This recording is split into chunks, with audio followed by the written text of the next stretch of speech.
Good morning students. हम लोगों ने अभी तक समाजशास्त्र के विकास के बारे में या समाजशास्त्र के उद्भव और विकास के बारे में अभी तक हमने चर्चा करी है। अब कोई भी सामाजिक वैज्ञानिक जो है अपनी जिस पृष्ठभूमि में चाहे वो बौद्धिक पृष्ठभूमि हो, चाहे वो सामाजिक राजनीतिक पृष्ठभूमि हो, आर्थिक पृष्ठभूमि हो, उससे अलग हम उसका अध्ययन नहीं कर सकते। इसी क्रम में सबसे पहले हम लोग इस यूनिट में एक तो ऑगस्ट कॉम्टे का अध्ययन करेंगे, जो पायनियर्स माने जाते हैं, जिन्होंने जो पथ प्रदर्शक माने जाते हैं समाजशास्त्र के, जिसमें ऑगस्ट कॉम्ट और हर्बर्ट स्पेंसर हैं। इन दोनों के विचार जो हैं आज के संदर्भ में प्रासंगिक न होने के बावजूद उन्होंने जो समाजशास्त्र विषय के विकास में जो योगदान दिया उसको हम कभी भी भुला नहीं सकते हैं। और इसलिए हम समाजशास्त्र के जो समाजशास्त्रीय विचारकों का जब अध्ययन शुरू करते हैं तो हम सबसे पहले उसमें नाम जो लेते हैं वो ऑगस्ट कॉम्ट का है। ऑगस्ट कॉम्ट 1798 में पैदा हुए और ये 1857 में इनकी मृत्यु हुई हो गई। और ये जो एक ऐसे विचारक थे, एक फ्रांसीसी विचारक थे जो फ्रांस की क्रांति से प्रभावित हुए। हालांकि कभी भी ऑगस्ट कॉम्ट ने कभी भी फ्रांसीसी क्रांति को समर्थन नहीं दिया। जिस तरह से हम देखते हैं रूसो और अन्य जो विचारक हैं, उन्होंने फ्रांसीसी क्रांति को बहुत ही सराहा था और उसके परिणाम स्वरूप उन्होंने समाज में जो परिवर्तन देखे उसका अध्ययन किया था। ऑगस्ट कॉम्ट के पिता जो थे वो भी फ्रांसीसी क्रांति के समर्थक नहीं थे और इसलिए वो भी फ्रांसीसी क्रांति के को महत्व नहीं देते थे, क्योंकि फ्रांसीसी क्रांति ने समाज में एक उथल पुथल में पैदा कर दी थी, जिसके कारण जो पूंजीपति थे, जो पूंजीपति नया वर्ग जो था वो अपने लिए नया स्थान बनाना चाह रहा था। और पहले का जो सामंतवादी वर्ग था और पादरी वर्ग था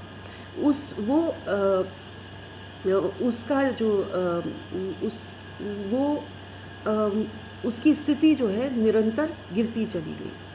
तो ये जो उथल पुथल थी, सामाजिक उथल पुथल थी, उससे ऑगस्ट कॉम्ट बहुत विचलित हुए और वो चाहते थे कि शांति, वो बहुत महत्व देते हैं। जब अपने अध्ययन में आप बाद में देखेंगे कि किस तरह से वो शांति को, व्यवस्था को बनाए रखने की बात करते हैं। ऑगस्ट कॉम्ट जो थे वो सेंट साइमन के साथ उन्होंने बहुत काम किया। अपने अर्ली ईयर्स में उन्होंने सेंट साइमन के साथ कार्य भी किया और उनके साथ कुछ लेख भी प्रकाशित करे। और उनकी सेंट साइमन की जो छाप है वो निश्चित तौर से ऑगस्ट कॉम्ट के लेखन में हमें देखने को मिलती है। जो ऑगस्ट कॉम्ट थे वो बहुत ही एक प्रोलिफिक राइटर थे, बहुत ज़्यादा लिखते थे और उन्होंने जो महत्वपूर्ण पुस्तकें उन्होंने लिखी उनके बारे में हम चर्चा करेंगे। ये जो आपका जब आपका जो प्रश्न पत्र आता है उसमें लघु जो प्रश्न होते हैं उनमें ये बहुत पूछा जाता है कि ये पुस्तक किसने लिखी। तो उसके लिए आपको जानना चाहिए कि ऑगस्ट कॉम्ट ने कौन कौन सी पुस्तकें लिखी। सबसे पहली है the course of positive philosophy. ये 6 खंडों में, 6 वॉल्यूम्स में 1830 से और 1842 तक इन्होंने ये 6 खंड जो हैं वो पब्लिश करे। इसमें इन्होंने समाजशास्त्र की परिकल्पना, विज्ञानों के श्रेणीकरण, समाज के स्वरूप, प्रत्यक्षवादी पद्धति और 3 स्तरों के नियम, इनके बारे में चर्चा करी थी। इनकी दूसरी जो महत्वपूर्ण कृति है वो है सिस्टम ऑफ पॉजिटिव पॉलिटी। ये अभी छोटी नहीं थी, काफ़ी बड़ी थी। 4 वॉल्यूम्स में 4 खंडों में प्रकाशित हुई थी और 1851 से 1854 में इन्होंने ये 4 वॉल्यूम्स प्रकाशित कराए थे। इसमें ये प्रत्यक्षवादी राजनीतिक व्यवस्था की बात करते हैं, प्रत्यक्षवादी समाज की बात करते हैं, राजनीति और वैज्ञानिक धर्म की बात करते हैं और मानवता के धर्म की बात करते हैं। इसके अलावा इन्होंने कैटेसिज्म ऑफ पॉजिटिव रिलीजन ये 1852 में पब्लिश करी। सोशल फिज़िक्स इन्होंने पब्लिश करी। द फिलॉसफी ऑफ मैथमेटिक्स इनकी एक किताब है, महत्वपूर्ण किताब। खगोल विज्ञान पे इन्होंने 1848 में किताब प्रकाशित करी। प्रत्यक्षवाद की समस्या 1855 में इनकी किताब प्रकाशित हुई। प्रत्यक्षवाद की प्रगतिवादी और संरक्षणवादी ये पुस्तक इनकी 1855 में प्रकाशित हुई। फिर सिंथेसिस सब्जेक्टिव ये 1856 में पब्लिश हुई। तो ऑगस्ट कॉम्टे एक प्रोलिफिक राइटर होने के साथ साथ वो एक बहुत महत्वपूर्ण समाजशास्त्री भी थे और उन्होंने समाजशास्त्र के अलग विषय की कल्पना करी। इससे पहले ऐसा नहीं है कि इससे पहले फ्रांस में या यूरोप में समाजशास्त्र जैसे एक अलग पृथक विषय की कल्पना नहीं की गई हो। सेंट साइमन ने सोशल फिजियोलॉजी यानी कि सामाजिक शरीर शास्त्र ये विषय की कल्पना करी थी कि किस तरह से समाज जो है, समाज को हम फिजियोलॉजी के रूप में पढ़ सकते हैं। इसके विरोध में और इससे मतलब क्योंकि समाज जो ऑगस्ट कॉम्ट थे वो थोड़ा थोड़ा सेंट साइमन के विचारों से विरोध करने लग गए थे, तो उन्होंने इसके विरोध में एक अलग विषय की कल्पना करी जो कि सामाजिक भौतिक शास्त्र यानी कि सोशल फिज़िक्स। वो कहते हैं कि जिस तरह से भौतिक शास्त्र में स्पष्ट नियम हैं जिसके आधार पर हम किसी भी तथ्य की, किसी भी घटना का अध्ययन कर सकते हैं, अवलोकन कर सकते हैं, उसी तरह से सामाजिक परिप्रेक्ष्य में भी सामाजिक घटनाओं को भी हम सोशल फिज़िक्स के माध्यम से हम उनका अध्ययन कर सकते हैं। बाद में इन्होंने सामाजिक फिज़िक्स जो नाम था उसको परिवर्तित करके समाजशास्त्र टर्म कॉइन करी, जो कि सोशियस और लोगस स्टडी ऑफ सोशियोलॉजी, इससे मिलकर उन्होंने एक नई टर्म कॉइन करी। इसके अलावा उन्होंने समाज के अध्ययन के लिए 2 पक्षों के पर महत्व दिया है, सामाजिक गतिकी यानी कि सोशल डायनामिक्स और सामाजिक स्थितिकी। तो ये जो सामाजिक स्थितिकी है और सामाजिक गतिकी जो है ये इसके माध्यम से वो समाज का अध्ययन करना चाहते थे। अब सामाजिक स्थितिकी पर उनका ज़्यादा बल था क्योंकि वो फ्रांसीसी क्रांति से उत्पन्न जो उथल पुथल थी उसको समझने के लिए वो महत्व देना चाहते थे कि किस तरह से व्यवस्था शांति बनाई रखी जाए। वो कहते हैं, ऑगस्ट कॉम्ट कहते हैं कि सामाजिक घटनाओं और सामाजिक जीवन का वैज्ञानिक तरीक़ों से अध्ययन करना चाहिए। और वैज्ञानिक तरीक़ा क्या है? क्योंकि वैज्ञानिक तरीक़ा होता है क्रमबद्ध अध्ययन। पहले अवलोकन किया जाना चाहिए, परीक्षण किया जाना चाहिए, वर्गीकरण किया जाना चाहिए, तुलना करी जानी चाहिए। अलग अलग समाज जो हैं उनका तुलनात्मक अध्ययन भी उतना ही महत्वपूर्ण है, क्योंकि सभी समाज विकास की एक ही गति से नहीं प्राप्त करते हैं। विकास की गति अलग अलग समाजों में अलग अलग तरह से है। इसी क्रम में वो बताते हैं कि अलग अलग समाज जो हैं विकास के 3 स्तरों से गुजरते हैं। पहला है धार्मिक स्तर या थियोलॉजिकल स्टेज, दूसरा है मेटाफिजिकल स्टेज या तात्विक स्तर या तत्वमीमांसीय स्तर, और तीसरा अंतिम स्तर जो है वो है प्रत्यक्ष स्तर, यानी कि पॉजिटिव स्टेज। तो धार्मिक स्तर जो है वो बहुदेवतावाद और अद्वैतवाद इनके बारे में इसमें चर्चा करी है। अलग अलग समाजों में जो स्तर है वो अलग अलग पाया जाता है। जैसे आदिम समाजों में हम देखें कि कुछ समाज जो हैं वो धार्मिक स्तर या थियोलॉजिकल स्टेज में ही हैं, कुछ समाज जो हैं वो तात्विक स्तर पर ही हैं। पर आधुनिक समाज में अगर हम देखें तो यहाँ पे पॉजिटिव स्टेज पर देख सकते हैं, यानी कि तात्विक स्तर जो हम प्रत्यक्ष स्तर जिसे हम प्रत्यक्ष रूप से देख सकते हैं, समझ सकते हैं, जिसका निर्वचन इंटरप्रिटेशन कर सकते हैं। ये लास्ट स्टेज है ऑफ सोशोलॉजिकल डेवलपमेंट या समाजशास्त्रीय विज्ञान के स्तर की ये अंतिम कड़ी है, जिसमें विज्ञानवाद पर बहुत ज़्यादा महत्व दिया जाता है और वैज्ञानिक अनुसंधान, वैज्ञानिक तरीक़ों से के माध्यम से हम समाज को एक बेहतर समाज बनाने की या समाज को पहले समझने की, समाज की प्रघटनाओं को समझने की और फिर उसमें उसको बेहतर बनाने की और उसके बारे में भविष्यवाणी करने की कोशिश कर सकते हैं। तो ऑगस्ट कॉम्ट समाजशास्त्र को एक व्यवस्थित, क्रमबद्ध और वस्तुनिष्ठ अध्ययन बनाना चाहते थे और वो उनका मानना था कि समाजशास्त्र ऐसा विज्ञान है जो सामाजिक उन्नति और सामाजिक विकास से संबंधित सामान्य सिद्धांत का विकास करेगा। फ्रेंच रेवोल्यूशन और इंडस्ट्रियल रेवोल्यूशन हम देख चुके हैं कि उसका प्रभाव अलग अलग राज्यों में, अलग अलग देशों में अलग अलग तरह से पड़ा था।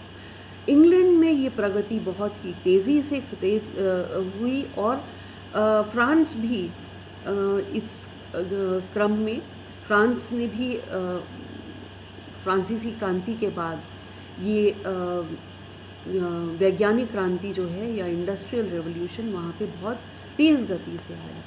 इसी वजह से फ्रांस में इकोल एकेडमी इस्टेब्लिश हुई और इकोल एकेडमी जो है हम देखेंगे ये एकेडमी जो है वो साइंटिफिक थॉट और साइंटिफिक टेम्पर को बढ़ावा देती थी। इसी में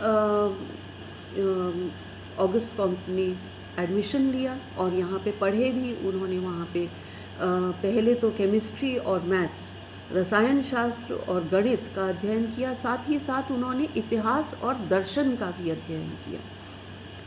इस अध्ययन के माध्यम से उनके जो विचार थे वो बहुत ही अलग तरह के विकसित हुए, जिसके कारण उन्हें इकोल एकेडमी से निष्कासित भी किया गया था। ये इकोल एकेडमी बहुत महत्वपूर्ण है फ्रांसीसी विचारों के विकास के लिए, क्योंकि एमिल डर्खाइम भी आप देखेंगे आगे कि एमिल डर्खाइम भी वहीं से उस इकोल एकेडमी से एसोसिएटेड थे और इसका प्रभाव ये हुआ जो फ्रांसीसी क्रांति और जो विज्ञानवाद का प्रभाव ये हुआ कि ऑगस्ट कॉम्ट ने कार्य कारण के संबंध, कार्य कारण और प्रभाव के संबंध में तर्क को बहुत महत्व दिया। कॉज एंड इफ़ेक्ट, जिस तरह से साइंस में कॉज एंड इफ़ेक्ट बहुत महत्वपूर्ण है। सेब ऊपर से गिरा, क्यों गिरा, कॉज क्या था, इफ़ेक्ट क्या था। गुरुत्वाकर्षण की जो अवधारणा है वो बहुत सटीक है, कोई भी चीज़ आप ऊपर फेंकोगे वो नीचे ही गिरेगी। तो वो ये गुरुत्वाकर्षण का सिद्धांत जो है न सिर्फ हमारी पृथ्वी पर लागू होता है बल्कि पूरे ब्रह्मांड पर लागू होता है। तो ऑगस्ट कॉम्ट भी चाहते थे कि समाज के बारे में भी ऐसे ही निश्चित नियम वाला एक विज्ञान बनाएं जो सभी सामाजिक समस्याओं को, घटनाओं को, संस्थाओं को वैज्ञानिक रूप से जो समझ पाए। अब प्रत्यक्षवाद क्या है, सबसे पहले हमें ये समझना चाहिए पॉजिटिविज़्म क्या है। ये बहुत प्रश्न पूछा जाता है आपसे कि पॉजिटिविज़्म क्या है, प्रत्यक्षवाद क्या है। जो प्रत्यक्ष रूप से देखा जा सके, अवलोकित किया जा सके, जो छुआ जा सके, उसे हम प्रत्यक्ष कहते हैं। और प्रत्यक्षवाद मतलब जिसे हम देख के अध्ययन कर सकें, जिसका हम देख के अध्ययन कर सकें। उनका मानना था कि व्यक्ति की बजाय समाज जो है उसका हम अध्ययन बहुत ही स्पष्ट रूप से कर सकते हैं और मानव व्यवहार का भी विज्ञान संभव है। वो कहते हैं कि घटनाओं का निरीक्षण, विश्लेषण और पारस्परिक संबंधों को नियमित करने वाले नियमों की खोज करना बहुत महत्वपूर्ण है। इसमें प्रयोग, वर्गीकरण और तुलना ये जो हैं ये बहुत महत्वपूर्ण विधि के रूप में अपनाए जा सकते हैं।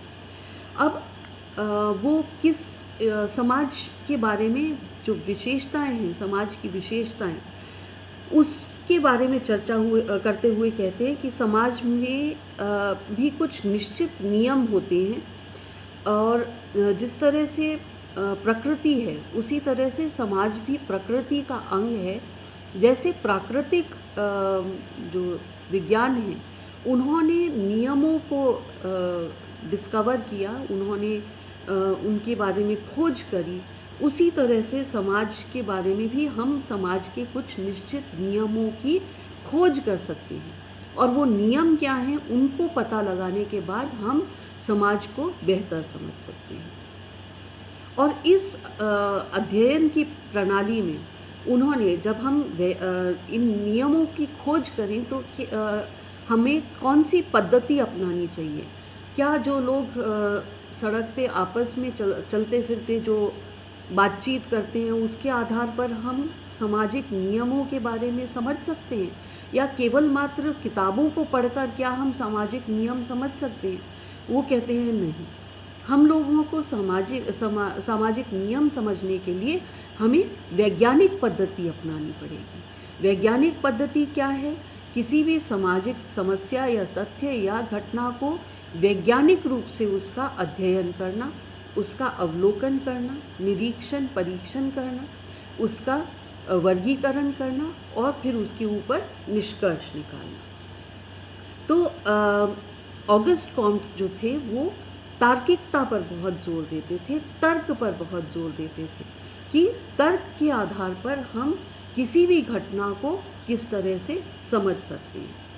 इसके साथ साथ वो समाज शास्त्र को सामाजिक पुनर्निर्माण का एक साधन बनाना चाहते थे, क्योंकि फ्रांसीसी क्रांति और औद्योगिक क्रांति भी एक तरह से देखा जाए, औद्योगिक क्रांति ने पहले के समाज को जो पादरियों का समाज था, सामंतवादी समाज था, वो जो समाज था उसमें आमूलचूल परिवर्तन ला दिए थे और नए तरह के समाज की स्थापना करी थी। नया समाज जो था वो पूंजीपतियों का समाज था और मजदूर वर्ग का समाज था, जिसमें पहले के समाज के नियम जो थे वो लागू नहीं होते थे और नए समाज के नियम जैसे, क्योंकि लेज़र फेयर यानी कि बिल्कुल छूट, ट्रेड को, व्यापार को बिल्कुल छूट दी जाए।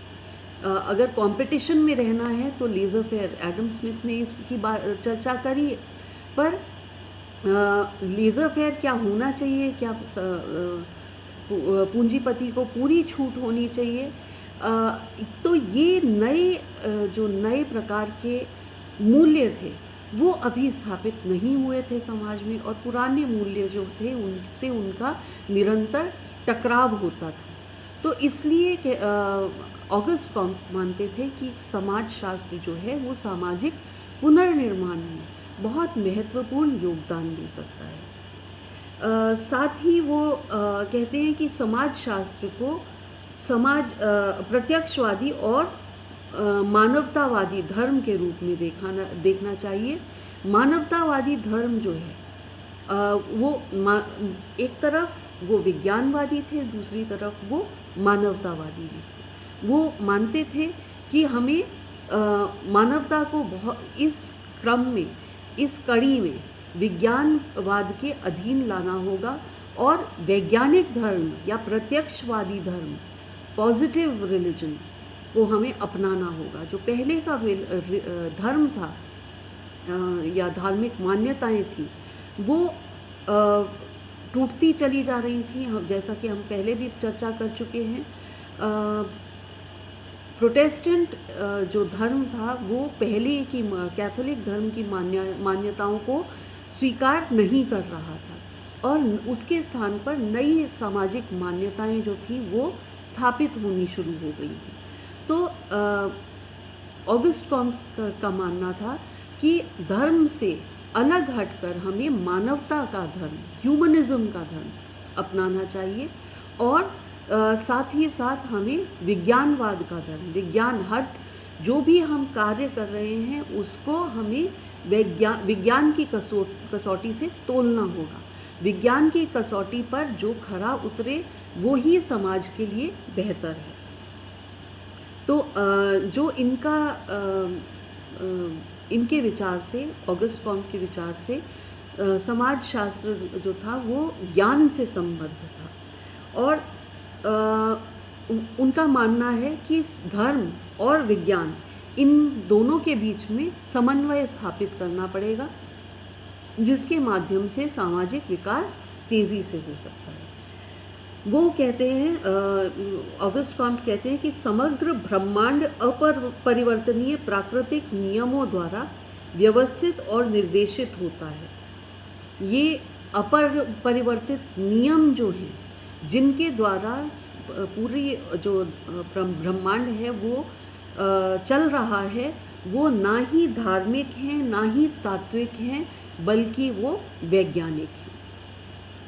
अब प्रत्यक्षवाद क्या है और प्रत्यक्षवाद के विभिन्न विभाजन क्या हैं, फिर साथ ही साथ ऑगस्ट कॉम्ट ने जो विज्ञानों का वर्गीकरण किया था वो क्या हैं, क्लासिफिकेशंस ऑफ साइंसेस, साथ ही साथ लॉ ऑफ 3 स्टेजेस जो वो कहते हैं कि 3 स्तरों का नियम, इन सब के बारे में हम कल चर्चा करेंगे। धन्यवाद।